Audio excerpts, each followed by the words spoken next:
Andal Tirupavai Mangalarti Mahotsav, Day 14.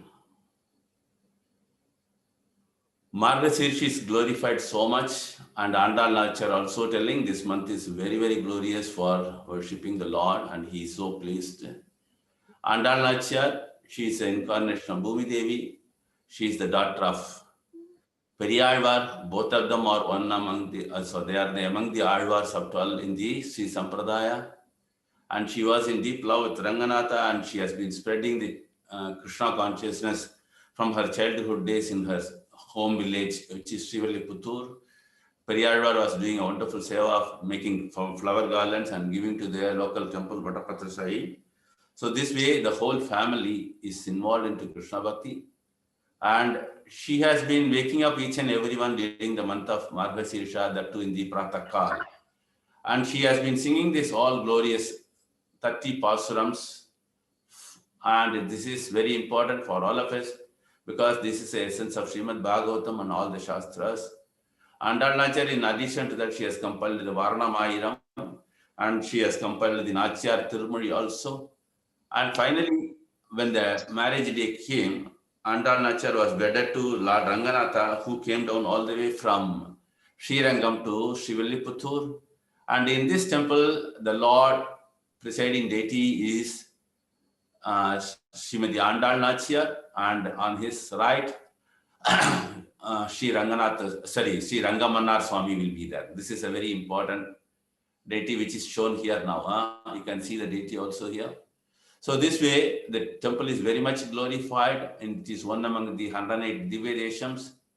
Andal Nachar has brought the Vrindavan mood practically, because if you look at it, many, even the Sri Vaishnava Acharyas are glorifying the Srivilliputtur because she is able to bring the entire village into the mood of Vrindavan. So what is more important is each and every one of us also should try to do this. This is what, as Chaitanya Mahaprabhu and Prabhupada, they are repeatedly telling, wherever you are, make it as a holy dham. So all that we require is we need our Guru's blessings and Krishna's mercy. The moment efforts are there, each and every living place, wherever we live, whether it is Dubai, whether it is India, whether it is any part of the world, one can make it Vrindavan by singing the glories of the Lord along with the local devotees. This is very important. This is a prime essence what we are getting from her. Okay. So let's go into the glorification of Andal Nachar, because very many of the gurus in the Sri Sampradaya, they have given their commentaries on Tirupavai. Sri Ramanujacharya has given such a wonderful commentary, and he is glorifying because he appeared 1000 years before, whereas Andal Nachar appeared almost 1300 years before. So let's go to the Pasuram, which is glorifying Andal Nachar. Nila Tungastha Nagari Tati Sutta Mutpodya Krishnam Paratyam Swam Shruti Sata Shirasiddha Madhyapayanti Sochistayam Srajani Galitam Ya Balakritya Bhunte Goda Tasyai Nama Idam Bhuya Evastu Bhuyaha. Translation: May I offer my obeisances again and again to Goddess Andal, alias Goda, to her alone, who awakened Lord Krishna, taking rest and sleeping on the mountain like lofty breasts of Goddess Neela, alias Napinai Pirati. Goda, who has imparted to him, Lord Krishna, her dependence on him as established in the hundreds of the texts of the crown of the Vedas, Vedanta or the Upanishad. And Goda, who forcibly enjoys him after binding him with flower wreath that were already worn by her.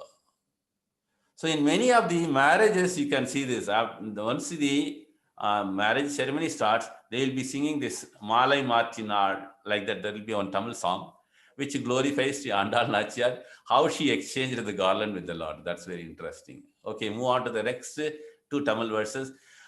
Annavayal Puduvai Andal Arangarku Pannu Tirupavai Palpadiyam Innisayal Padik Koduttal Narpa Malai பூமாலை சூடி கொடுத்தாளை சொல்லு. Andal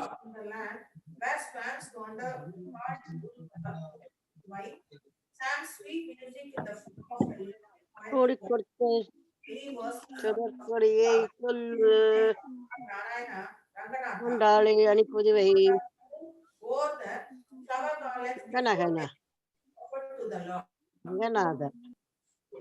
Hare Krishna. Please mute your mic, please. Hare Krishna. Hare Krishna. சூடி கொடுத்த சுடற்கொடியே தொல்பாவை பாடி அருளவல்ல பல்வளையாய் நாடினீர் வேங்கடவர்க்கு என்னை விதியென்ற இம்மாற்றம் நாங்கடவா வண்ணமே நல்கு. The one who gave flower garlands to the Lord after wearing them herself, you gave us Tirupavai, which describes observed by young maidens. You prayed to Manmadan, Lord of Love, to enjoy with Lord Venkateshwara. Help us to abide by the same path. Hare Krishna. Let's move on to the today's Pasuram. 14. உங்கள் புழக்கடை தோட்டத்து வாயுவில் செங்கழ் நீர் வாய் நெகிழ்ந்து ஆம்பல் வாய் கும்பினகான் செங்கல் பொடிக்கூரை வெண்பல் தவத்தவர் தங்கள் திருக்கோயில் சங்கிடுவான் போதந்தார் எங்களை முன்னம் எழுப்புவான் வாய்ப்பேசும் நங்காய் எழுந்திராய் நானாதாய் நாவுடையாய் சங்கொடு சக்கரம் ஏந்தும் தடக்கையன் பங்கைய கண்ணானை பாடேலோ ரெம்பாவாய். Hare Krishna. Translation. O perfect one in worship, the red lotuses in the well situated in the garden to the rear of the house are blooming, and the black tulips are folding up. Arise, the ascetics who have fine sets of white teeth and who are filled with the spirit of renunciation, have put on the ochre robes and are going to the temples for worship. Arise, you have pledged your word that you will yourself come and wake us up. Have you forgotten it, O shameless girl? Get up, O adroit talker. Come out to sing the glory of the Lord, of the lotus eyes and long arms, who holds the conch and the disc in his hands. Hare Krishna. Let's move on to the individual room. అందరికీ స్వాగతం సుస్వాగతం. ఇవాళ మనం 14వ పాసురం 14వ రోజు వచ్చాం మనము. మీ అందరి ఆశీర్వాదం, గురువు యొక్క ఆశీర్వాదం తీసుకొని మొదలు పెడతాను. ముఖం కరోతి వాచాలం పంగురంగా ఏత్రి మెత్కృపాతమహం వందే శ్రీ గురు దీనతారణం పరమానంద మాధవం శ్రీ చైతన్యేశ్వరం. హరి కృష్ణ. మాతాజీ స్టార్ట్ చేయండి మాతాజీ. உங்கள் புறக்கடை தோட்டத்து வாவியுள் செங்கல் நீர்வாய் நெகிழ்ந்து அம்பல்வாய் கூம்பினகான் செங்கல் பொடிக்குறை வெண்பல் தவத்தவர் தங்கள் திருக்கோயில் செங்கிடுவான் போதன்றார் எங்களே முன்னம் எழுப்புவான் வாய்ப்பேசும் நங்காய் எழுந்திராய் நாணாதாய் நாவுடையாய் செங்கல் செக்கரமேன் தடக்கையன் பங்கைய கண்ணானை பாடேలో రెంబావాయ్. నీ పెరటి తోటలో ఆ నడిమి బావిలో కమలాలు పూసినవి, కలువలు కనుమూసినవి, కాషాయములు దాల్చే కదలి రదచీయరులు కుంచకోలల కోవలలు తెరువంగా మునుముందు మమ్ముల మేలు కొలిపెదనంచు పూర్ణ బీరములు ఆడి నీవు మాట మరచితివే లజ్జా విహీన.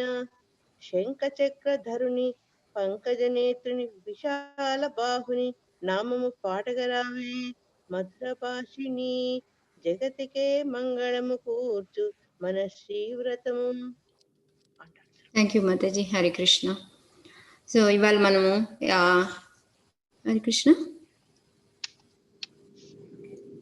ఇవాళ మనము 9వ గోపికని ఆండాళ్ తల్లి లేపుతూ ఉంది. 9వ గోపిక ఎలా స్వభావం ఎలా ఉంటుంది అనేది చెప్పడానికి ఇక్కడ ఒక మంచి లైన్ ఉంది. ఎంగళై మొన్నం ఎళప్పవాన్ వాయిపేషం. వాయిపేషం అంటే నోటితో మాట ఇచ్చింది అనమాట, వాగ్దానం చేసింది అని కూడా వస్తుంది అనమాట. ఏంటి, మీ అందరినీ నేను లేపుతాను. మనం ముందే చెప్పుకుంటాం కదా, ఏం పర్వాలేదు నేను లేపేస్తాను, నేను అసలు ముందే లేచిపోతాను అందరికన్నా అని చెప్పేసి మనం ముందే చెప్పేస్తూ ఉంటాం. లేదా నేను నీకు హెల్ప్ చేసేస్తాను, ఏం పర్వాలేదు అంటే మన అనేసి అట్లాగా నేను లేపేస్తాను మీ అందరినీ, మీరు హాయిగా పడుకోండి, నేను రేపు ఉదయాన్నే వచ్చి లేపుతాను, మనం వ్రతం చేసుకోవడానికి వెళ్దాము, నోము చేసుకోవడానికి అని చెప్పింది అనమాట. అలాంటి ఆమె నంగాయ్ అనేది చాలా పూర్ణవంతురాలు అనేసి. పూర్ణవంతురాలు అంటే ఆమెకి నిండైన జ్ఞానం ఉంది, పూర్తిగా భగవంతుని యొక్క జ్ఞానం ఉంది అనేసి. అదిగాక ఏం చెప్తారంటే, అలాంటి వాళ్ళు పూర్ణవంతురాలు అని ఎప్పుడు అంటాము అంటే వాళ్ళు బాగా అనుభవిస్తారనమాట. అంటే ఈ ఆధ్యాత్మిక ఆనందం అనేది ఏంటిదో అనుభవిస్తాం.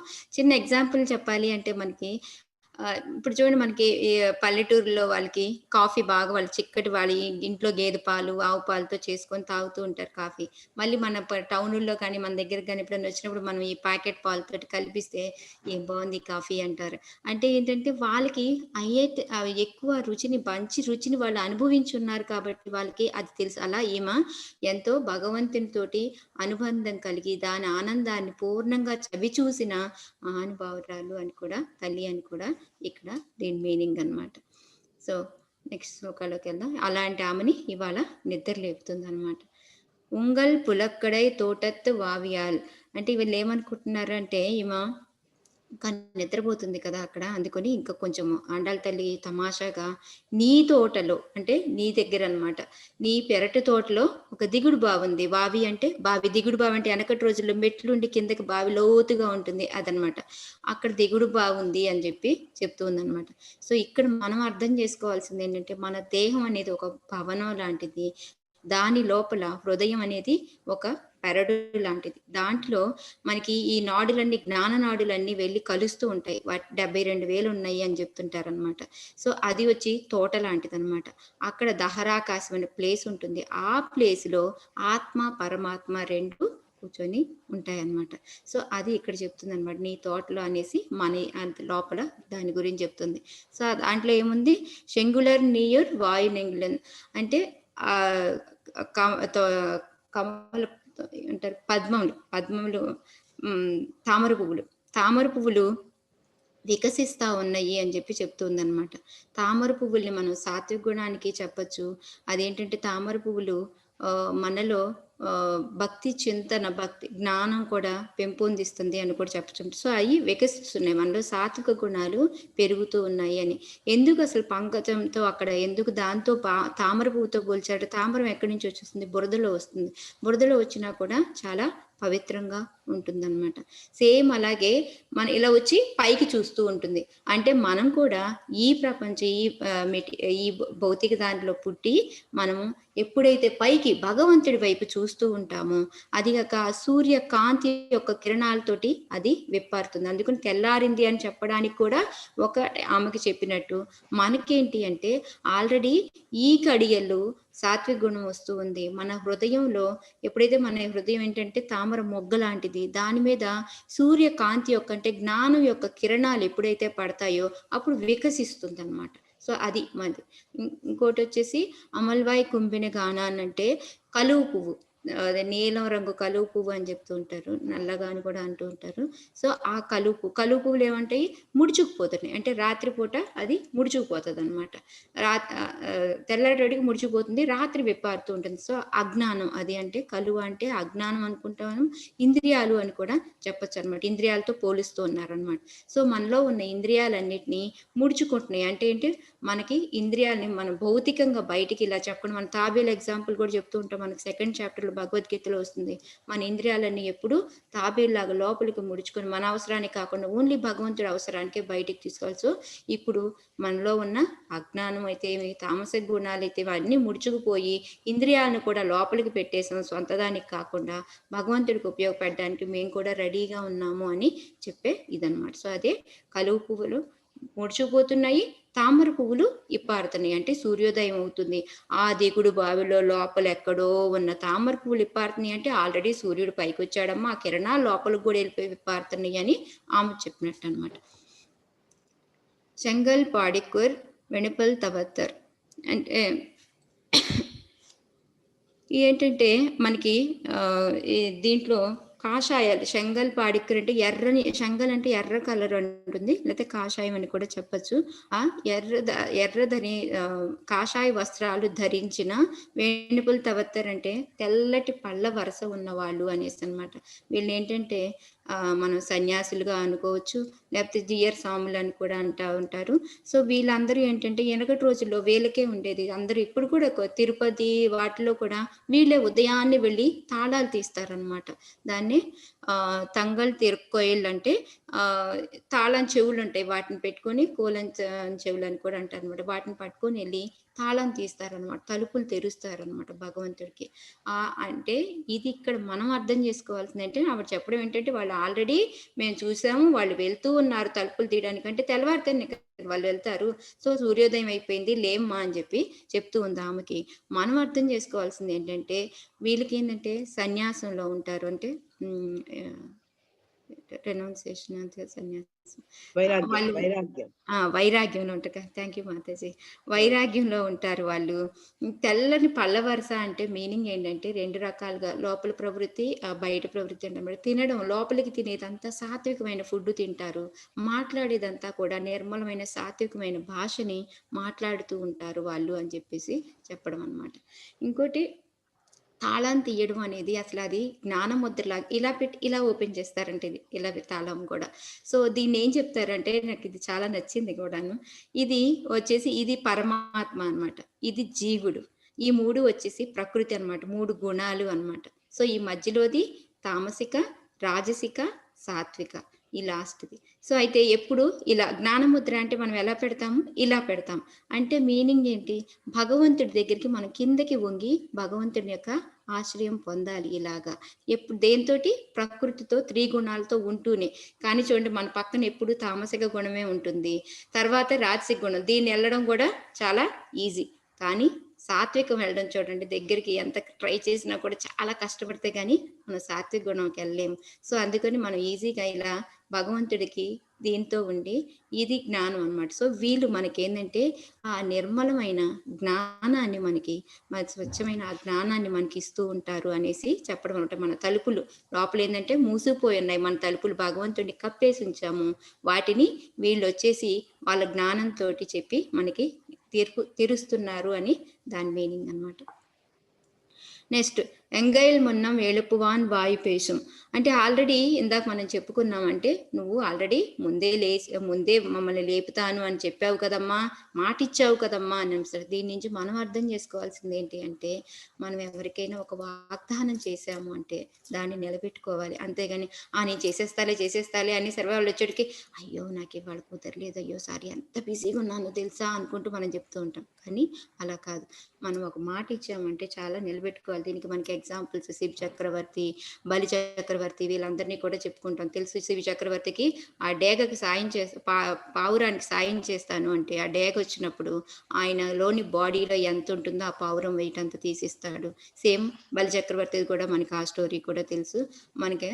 ఆయనకి ఎప్పుడైతే నేను ఇచ్చిన వాదాన్ని అది ఎలాగో భాగవతం శ్లోకాలు వస్తుంది, నేను చెప్తాను మళ్ళీ. సో నంగాయ్ మనం ఎందా చెప్పుకున్నాం, పూర్ణ పురుషోత్తమరాలు అనేసి ఎళ్ళుంది రాయ్ అంటుంది అనమాట. అంటే వెగటకారంగా ఏం చెప్తుంది, సిగ్గులేని దానా అని కూడా చెప్తుంది అనమాట. సో ఎందుకు అలా చెప్తుంది అమ్మ అంటే ఇక్కడ మనం అనుకోవచ్చు అలా సిగ్గులేని దానా అని ఎలా అంటుంది అని చెప్పేసి. మనకి వెనకాల అంతరార్థం ఏంటి, ఆమెను అన్నట్టు అలా తమాషాగా అన్నట్టు అంటుంది. కానీ మనకి నిందస్తుతి అంటారు. అంటే ఏంటంటే నిందిస్తూ ఉంటది కానీ వెనకాల స్తుతిస్తూ ఉంటారు అనమాట, వాటిని నిందస్తుతులు అంటారు. సేమ్ అలాగే దాంట్లోదనమాట ఈ వాడు వెళ్ళిందిరా అనేది. ఎందుకు అలా చెప్పింది అంటే ఆమెకి సిగ్గులేని అని అంటే ఆమెకి ఉన్న జ్ఞానాన్ని బయట ఎవరికైనా పంచడానికి కానీ ఎవరికైనా చేయడానికి కానీ మొహమాట పడదు. మనం చూడండి ఎప్పుడు వీళ్ళు పూజలు ఇది ఇది అనుకుంటారు ఏమో అనుకొని పైకి కొంచెం చేసి చేయనట్టుగా యాక్షన్ చేస్తూ ఉంటాం. ఎక్కడి దాకా ఎందుకు మనం తిరుపతి వెళ్తాం. తిరుపతి వెళ్తే మనం ఒక్కడమే ఫస్ట్ గోవిందా ఏడుకొండలవాడ వెంకటరమణ అని స్టార్ట్ చేయడానికి చాలా బెంకుతూ ఉంటాం అనమాట. ఎవరైనా ఒకళ్ళు చేస్తే మాత్రం టాప్ లేచిపోయేలాగా మనం అరుస్తూ ఉంటాం అనమాట. సేమ్ అలాగే ఎందుకంటే మనం బయటికి ఏదైనా మనకు తెలిసిన దాన్ని అమ్మో ఇప్పుడు మనకి ఇప్పుడు ఏదైనా కృష్ణ కాన్షియస్ మనకు తెలిసింది దీన్ని చెప్పాలి అంటే చెబితే ఏమనుకుంటారో అబ్బో ఏమో మరీ అనుకుంటారో ఏంటో ఏమోలని మనం సిగ్గు పడుతూ ఉంటాం. ఇక్కడ ఏమకి ఆ సిగ్గు లేదు. అందుకని సిగ్గు లేదంటే నింద స్తుతి అనమాట. అది సారీ నానాదాయ అంటే సిగ్గులేని ఎళ్ళిందిరాయి అంటే లేచిరా అని అనమాట. సారీ నానాదాయ అనేది సిగ్గులేందాన అని. నావుడయాయ్ అంటే నాలిక మంచి నాలిక గలదానివి అని కూడా మీనింగ్ అనమాట. ఎందుకు అంటే ఆమె ఆ స్వచ్ఛమైన ఆ మాటలతోటి అందరినీ భ్రమించగలదు అని దాని మీనింగ్ అనమాట. సో అక్కడ తిట్టినట్టు తిడుతూ ఉంది అని పొగుడుతూ కూడా ఉందన్నమాట. సరే ఇప్పుడు ఆమె అంటుంది ఓకే అన్నీ చెప్పావు, తెల్లారిపోతానికి శిక్షణాలన్నీ చెప్పావు, నా తోటలోని అన్నావు, అంతా బాగానే ఉంది. సరే ఇప్పుడు లేచి ఏం చేయమంటావు, లేచిరా అంటావు, ఏం చేయాలో చెప్పు నాకు అని అడుగుతున్నట్టుగా ఊహించుకొని ఆండాళ్ళతలు చెప్తుందనమాట. శంగుడు చక్రం, శంగుడు అంటే చక్రం, చక్రం అంటే చక్రం, శంగుడు అంటే శంఖం అనమాట. సో పాంచజన్యమైన శంఖం కలిగిన వాడు శంకరం సుదర్శన చక్రాన్ని ఎందుందకయన్ అంటే వాటిని మోసేవాడు అని, బాహులు విశాలమైన బాహులైన ఈ భుజాలు కలవాడు అని కూడా ఉంటుందన్నమాట. ఎందుకు ఇక్కడ భుజాలని పొగుడుతున్నారు అంటే మనం ఏదైనా ఒక పని చేయాలి అంటే మనకు కావాల్సింది ఒక చేతులే అనమాట. అందుకని ఈ చేతుల్ని కూడా పొగుడుతున్నారు ఇక్కడ. శంఖం చక్రం అంటే ఈ రెండింటిని ఎందుకు తీసుకున్నది అమ్మ అంటే శంఖం ఏంటంటే పూర్తిగా జ్ఞానం కలిగి దాన్ని మనకిస్తూ ఉంటుంది, మనలో ఉన్న ఇస్తూ ఉండి. ఆ చక్రం అంటే సుదర్శన అంటే మంచి అందం కలిగిన భగవంతుడిని చూపించగలిగేది అనమాట మనకి. అంటే మనలో ఉన్న అజ్ఞానాన్ని తీసేసి ఆ శంఖంతో వచ్చే నాదాలు విని మనము భగవంతుడిని దర్శించుకోగలుగుతాము. అందుకని శంకరుడు చక్రం అంటారు. ధర్మరాజు ప్రభు సర్చ్ చేయండి, నాకు తెలీదు. తిరుమలలో రామానుజాచార్యులు వారు ఈ చక్రం శంఖం ఇస్తారంట. ఇచ్చిన తర్వాత అప్పటి నుంచి పూజ చేసే విధానం కూడా మనం ఎవరైనా ఫస్ట్ భగవంతుడి చేసేటప్పుడు అక్కడ తిరుమలలో ఫస్ట్ శంఖానికి చక్రానికి తర్వాత పాదాలకి పూజ చేస్తారు. ఎందుకంటే మనం పాదాల దగ్గర ఆయన ద్వారా పాదాలకి చేరి ఆయన దగ్గరికి వెళ్తూ ఉంటాం కాబట్టి పాదాలకు చేస్తారు. తర్వాత లక్ష్మీదేవికి, తర్వాత కిరీటానికి, తర్వాత మొత్తం చేస్తారు అనేసి నేను ఒక ఉపన్యాసంలో విన్నాను. అది ఒకసారి సర్చ్ చేయండి ప్రభు ఏదన్నా తప్పు ఉంటే కనుక. సో అంటే ఈ మన తామరం లాంటి కళ్ళు కలిగిన వాడా అనేసి అనమాట. అప్పట్లో ఏంటంటే తామర పువ్వుతోనే ఎక్కువ, ఎందుకంటే వికసించిన మనం రోజా పువ్వు కానీ తామర పువ్వు కానీ చూస్తే చాలా ముద్దుగా అందంగా ఉంటుంది. చూడడానికి చివరేమో కొంచెం ఎరుపు కలరు, మధ్యలో వైట్ పింకిష్ గాను అలా ఉంటుంది. సో ఎందుకు ఆయన కళ్ళు అలాగా ఎర్రగా ఎందుకు అలా పోల్చబడింది అని అంటే మనల్ని ఎప్పుడు ఆయన కళ్ళలో దాచుకుంటూ ఉంటాడు మనల్ని. అందుకని ఎప్పుడు నా పిల్లలు అనేసి దాచుకొని ఆదుకుంటూ ఉంటాడు అనమాట మనల్ని. అందుకని ఆయన ఎక్కువగా ఎప్పుడు అది మనకి ఈ పద్మజా మాతాజీ కూడా మనం ఇచ్చాము, నమ పంకజ నాభాయ నమ పంకజ మాలిని శ్లోక. సో భగవంతుడిని ఎక్కడ చూసినా కూడా ఈ తామర పువ్వుతోనే పోలుస్తూ ఉంటారనమాట. నేపాడు అంటే ఇంకా లేచి రామ పాడుకుంటూ మనం వెళ్ళి జగత్తుకి మంగళం చేసేలాగా ఉందాము అని చెప్పి దీని మొత్తానికి అర్థం అనమాట. సో దీని నుంచి మనం నేర్చుకోవాల్సింది ఏంటంటే మనము అందరం వాళ్ళ యొక్క, ఎందుకంటే ఆమెను ఎందుకు రమ్మంటుందంటే ఆమె యొక్క చూపు చాలా అలాంటి జ్ఞానం మనం తీసుకొని వాళ్ళ యొక్క చూపుతో కూడా మనం ముందుకి వెళ్ళొచ్చు అనమాట. మనకి అలాంటి వాళ్ళ సాంగత్యం చాలా అవసరము. ఒక్కసారి మనం ఎవరికైనా మాట ఇచ్చాము అంటే దాన్ని నిలబెట్టుకోవాలి. అంతేకాని ఊరికేదో మాట వరుసకి చెప్పేసి ఎప్పుడా అడిగినప్పుడు కదంటే అని అనుకోకుండా మనం ఆ మాటని నిలబెట్టుకోవడానికి, ఆ వాగ్దానాన్ని నిలబెట్టుకోవడానికి మనం ఎప్పుడు ట్రై చేస్తూ ఉండాలన్నమాట. సో ఇది ఈ రోజుది. సో ఈ రోజు ఒక ఆళ్వారు వచ్చేసి విప్రనారాయణులు అంటారనమాట. సో టైం అయిపోతుంది. సరే దాని గురించి ధర్మరాజు ప్రభు మీరు చెప్పండి ప్రభు. వేదాలన్నీ చదివిన పర్లేదు ప్రభు. విప్రనారాయణులు ఏంటంటే ఆయన బాగా వేదాలన్నీ చదివిన తర్వాత అంతా అర్థం చేసుకున్నాక భగవంతుడికి పూలమాలలు కట్టుకుంటూ ఒక తోట పెంచుకొని పూలమాలలు కట్టుకుంటూ ఉంటే దానికన్నా ఇంకా బెస్ట్ది ఏమీ లేదు అనేసి అప్పుడు నేను అనుపమ మాతాజీని గుర్తించుకున్నాను. అంటే బెస్ట్ సర్వీస్ చేస్తా ఉంది అనుపమ మాతాజీ. సో అదనమాట. ఆయన అలా చేస్తారు. ఇంకా స్టోరీ అంతా ప్రభు చెప్తారు దాని గురించి.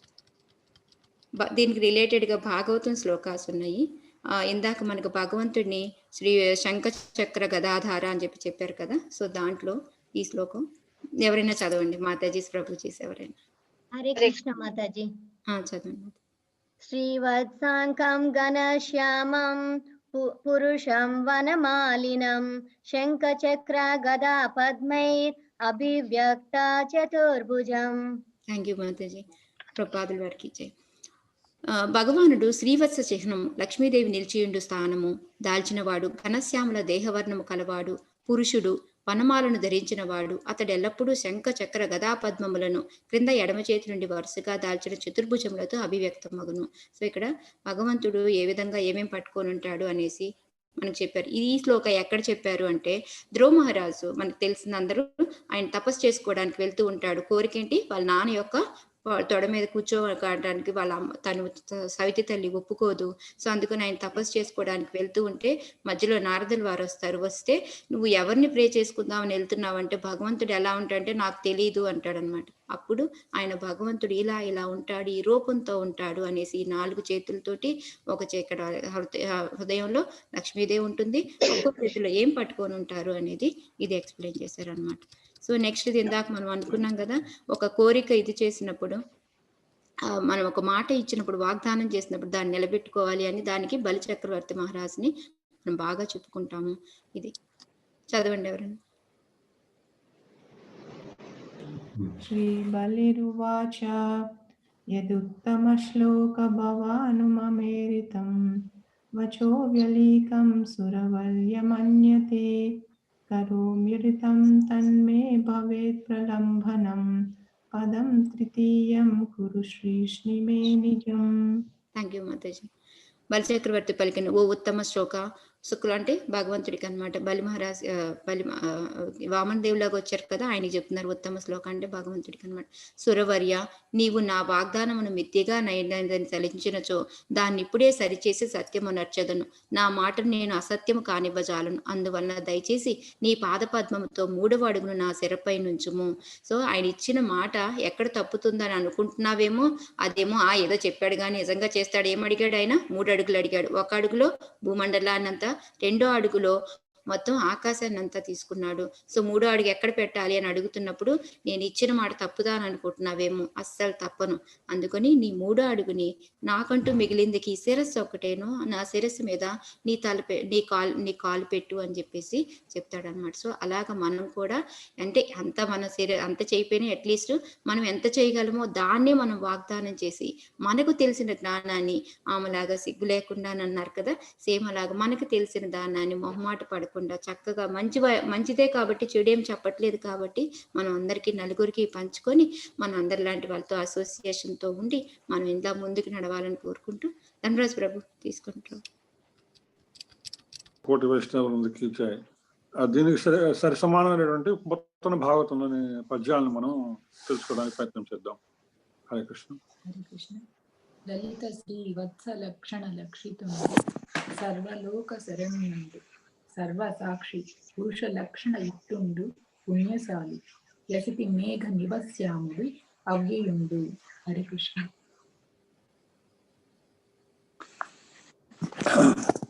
ఇక్కడ భగవానుని వర్ణన జరుగుతున్నది. శ్రీవత్సం అనేటువంటి అందమైన పుట్టుమచ్చ కలవాడు, సర్వలోక రక్షకుడు, సర్వము చూచేవాడు, ఉత్తమ లక్షణాలు కలిగిన పురుషోత్తముడు, పుణ్యస్వరూపుడు, నీలమేఘశ్యాముడు, అవ్యయుడు, వ్యయం లేనటువంటి వాడు. తర్వాత పద్యం. కమ్ర సౌరభమ వనమాలికాధరుండు హత విమోహండు నవ్య పీతాంబరుండు లలిత కాంచన్ నూపుర అలంకృతుండు నిరతిశయ సద్గుణుండు దర్శనీయ తనుండు. కమ్మని సువాసన కల వనమాలను మెడలో వేసుకుంటాడు. ఆయన అజ్ఞానాన్ని పోగొట్టేవాడు. సరికొత్త పచ్చని పట్టు వస్త్రాన్ని కట్టుకుంటాడు. మేలిమి బంగారు అందెలు ఆయన కాళ్లకు అలంకరింపబడి ఉంటాయి.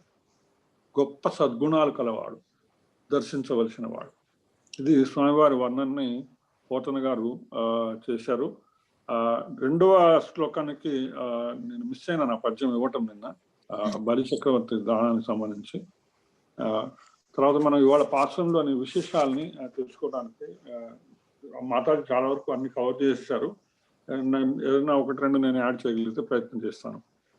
నిన్నటి పాశ్రంలో శుక్రుడు ఉదయించాడు, గురుడు అస్తమిస్తున్నాడు అనేటువంటి, అంటే సూర్యోదయానికి ముందు ఉన్నటువంటి సన్నివేశాన్ని అమ్మవారు ప్రకృతిలో సూర్యోదయానికి ముందు ఉండేటువంటి సన్నివేశాన్ని ఆవిష్కరించారు.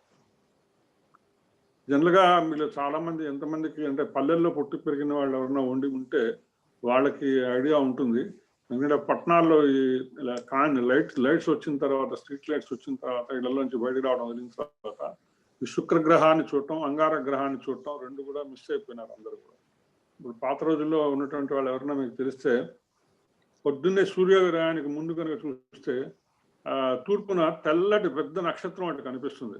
అది యాక్చువల్గా అది నక్షత్రం కాదు, శుక్రగ్రహం. అలాగే అదే సమయంలో కనుక పడమటి వైపు కనుక చూస్తే ఎర్రటి నక్షత్రం ఒకటి కనిపిస్తుంది, అది గురుగ్రహం. ఇవి రెండు కూడా ప్రకృతిలో జరిగేటువంటివి అనమాట. చాలా మందికి అది తెలియకపోవచ్చు.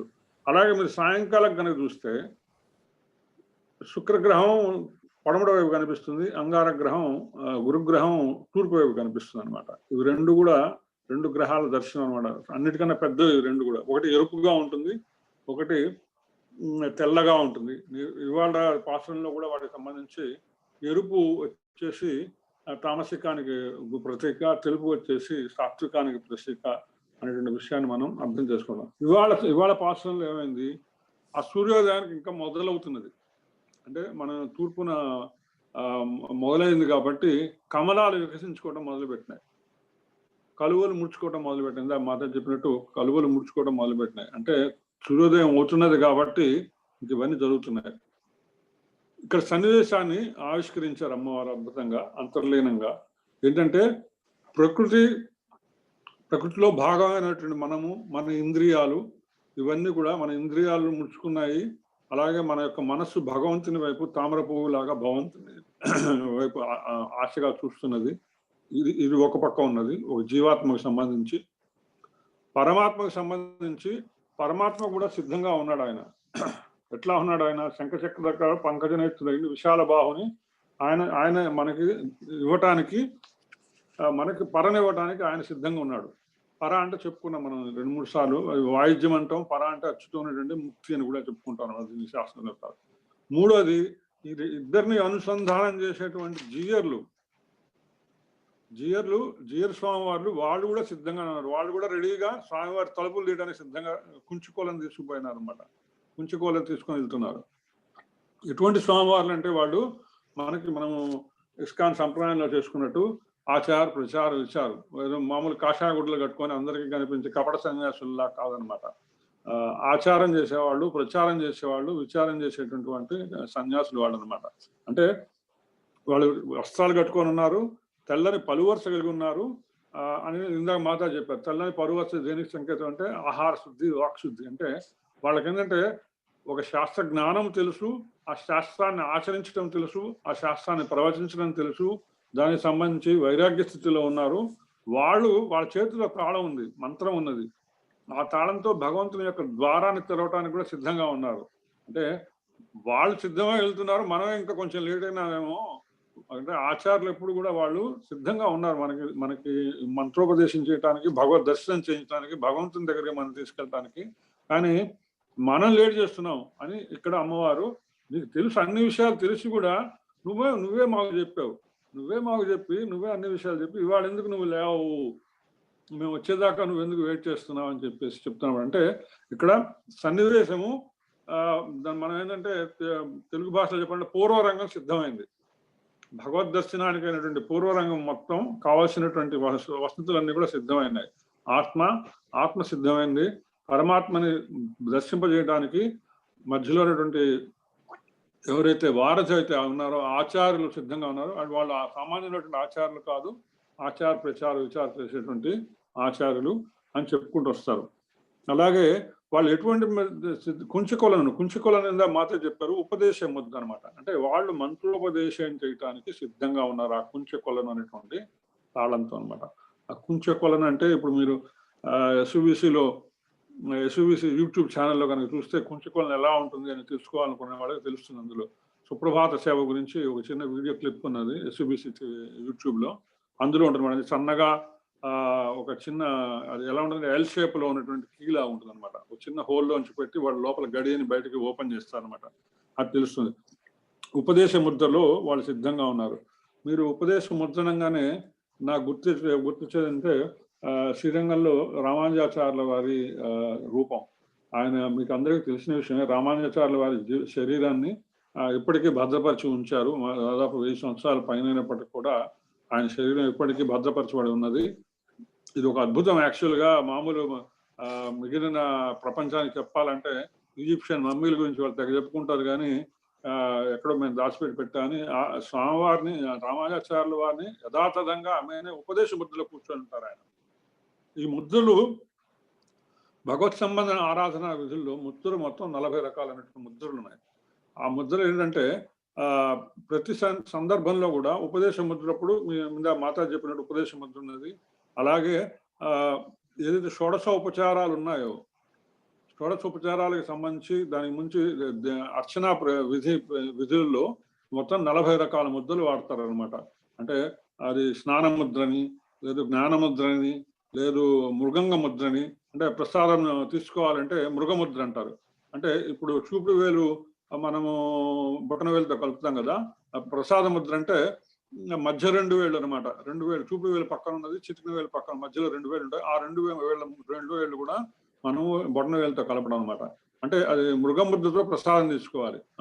మాత చూస్తున్నారు, మృగముద్రతో ప్రసాదం తీసుకోవాలి. ఆ అంటే ప్రసాదం ఎంత తీసుకోవాలంటే భగవత్ ప్రసాదం ఆ మృగముద్రతో ఇట్లా పట్టుకొని ఎంత తీసుకోగలిగితే అంత తీసుకొని నోట్లో పెట్టుకోవాలన్నమాట. అదే మృగముద్ర వాడతారు. అలాగే పద్మముద్ర, ఇలా మొత్తం 40 రకాల ముద్ర. అంటే ఇప్పుడు భగవంతుడి ప్రసాదాన్ని ఆఫర్ చేసేటప్పుడు కూడా ముద్ర చూపిస్తారనమాట. అలాగే భగవంతుడు చేసే విధుల్లో ముద్రలు వాడతారు. మొత్తం 40 రకాల ముద్రలు వాడతారు. ఈ ముద్రలన్నీ కూడా భగవంతుని ఆరాధన విధుల్లో ఒక భాగం. అటువంటి ముద్రలను చెప్పుకోవడం జరిగింది. ఇవాళ ప్రత్యేకించి మాతా చెప్పినాడు తొండరప్పడి ఆళ్వారి గురించి చెప్పుకున్నాం మనం. తొండర అడి పడి అంటే భక్తుల పాదముల పొడిని అనమాట. రేణువుల ఆళ్వారు ఆయన. అంటే భక్తాగ్రి రేణువు. తొండర అంటే కాళ్ళు, పాదములు. తొండర అడి అంటే పాదముల యొక్క పొడి అంటే దర్శనం అని చెప్పిన దాసాను దాస మీ కారి దుమ్మైనా పర్వాలేదు, దుమ్ముగా సేవ దొరికితే మాకు చాలు సేవ అనుకునేటువంటి వాళ్ళు అనమాట ఆళ్వార్లు ఆయన. దీన్ని మనం విప్రనారాయణ అని కూడా మనం పిలుచుకుంటూ ఉంటాము. చాలా మంది ఈ సినిమా చూసే ఉంటారు. విప్రనారాయణ కథ మన తెలుగులో సినిమా కూడా వచ్చింది, తమిళంలో కూడా వచ్చింది. సినిమాని చూసుంటారు చాలా మంది. ఇందులో ఏంటంటే ఆయన స్వామివారికి నిన్న చెప్పుకున్నాం మనం ఏ విధంగా అయితే తిరుమలలో అనంతాళ్వారు పుష్పకంకరి అని నిర్దేశించబడ్డారు రామానుజాచార్యుల వారి చేత. ఆయన కన్నా ముందు తొండరప్పడి ఆళ్వారు వచ్చేసి ఆయన పుష్పకంకరం చేస్తూ ఉండేవాళ్ళు స్వామివారికి. మాతాజీ చక్కటి పోలిక చేశారు అనుపమ మాతాజీతో కంపేర్ చేసి. పుష్పకైంకర్యానికి చాలా బాగా నచ్చింది నాకు పాయింట్. అన్నిటికన్నా ఉత్తమమైన సేవ స్వామివారి పుష్పకైంకర్యం అనేటువంటి తొండరపడి వాళ్ళు వారు నమ్మి ఆయన స్వామివారికి పుష్పసేవ చేస్తుండేవాళ్ళు. అయితే ఏంటంటే ఒక వేశ్య స్త్రీ తన సోదరితో ఛాలెంజ్ చేసి ఆయన్ని నేను పొందుతాననేటువంటి ఛాలెంజ్ చేసి ఆయన్ని కావాలని ఆయన్ని ఇబ్బంది పెడుతుంది.